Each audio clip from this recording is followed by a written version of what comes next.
नमस्कार, पूर्णाई किचन आणि व्लॉग्समध्ये तुम्हा सर्वांचं पुन्हा एकदा खूप खूप मनापासून स्वागत आहे।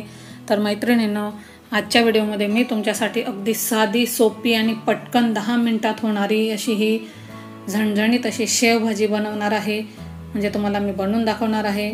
रेडीमेड शेव मी यामध्ये वापरलेली आहेत। घरच्या घरी कशा पद्धतीने शेवची भाजी बनवायची म्हणजे बाजारातून शेव न आणता ती देखील नक्कीच मी तुम्हाला दाखवेल। तर अगदी पटकन अशी ही होते आणि मुलांना आज माझ्या ही खायची होती आणि अगदी भूक लागल्यामुळे ते बोलले, मम्मी 10 मिनिटात आम्हाला जेवण हवं। तर नक्कीच अशी भाजी तुम्ही देखील बनवा, सगळ्यांनाच आवडेल। तर चला मग आजच्या व्हिडिओला सुरुवात करूया।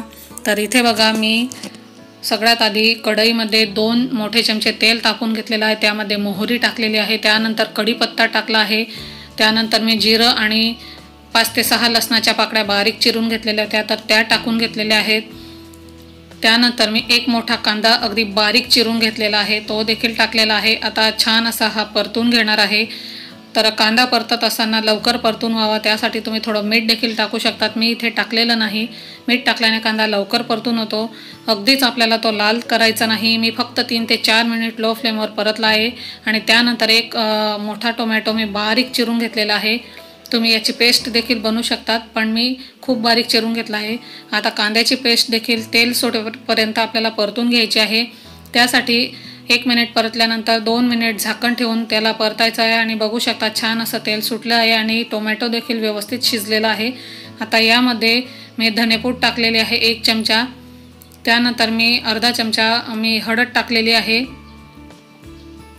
आणि हळद टाकल्यानंतर इथे बघा मी पाव चमचा मी इथे गरम मसाला टाकलेला आहे। इथे तुम्ही कोणताही तुमचा घरगुती असेल किंवा दुसरा कुठला असेल तो टाकू शकतात।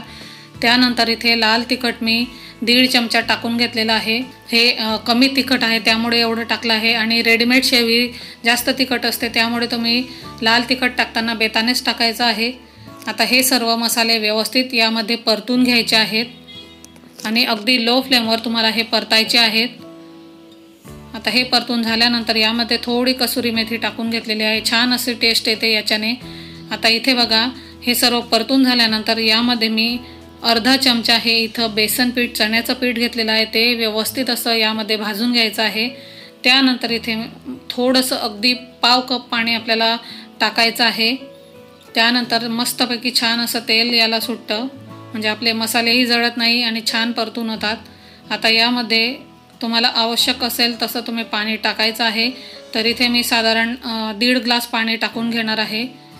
त्यानंतर चवीनुसार मीठ देखील टाकून घ्यायचं आहे।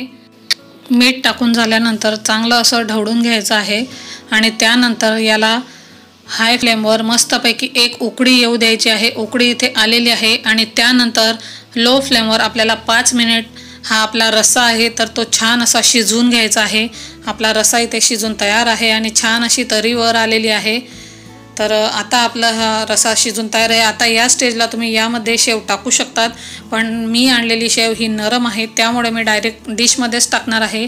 तर एका डिशमध्ये मी हे रस्सा आहे तो काढून घेतला आहे। आता त्यावर मी मस्तपैकी शेव टाकून घेतलेली आहे। कोथिंबीर देखील मी यामध्ये टाकून घेतलेली होती, मगाशी मी तुम्हाला दाखवायला विसरले। आता तुम्हाला ज्याप्रमाणे थोडं पातळ किंवा घट्ट ही भाजी आवडते त्यानुसार शेव टाकून मस्तपैकी गरमागरम भाकरी किंवा चपातीसोबत खाऊ शकतात। तर नक्कीच अशा पद्धतीने अगदी 10 मिनिटात होणारी भाजी बनवून बघा आणि कमेंटमध्ये कळवायला विसरू नका। चला तर मग पुन्हा भेटू अशाच एका नवीन व्हिडिओसह।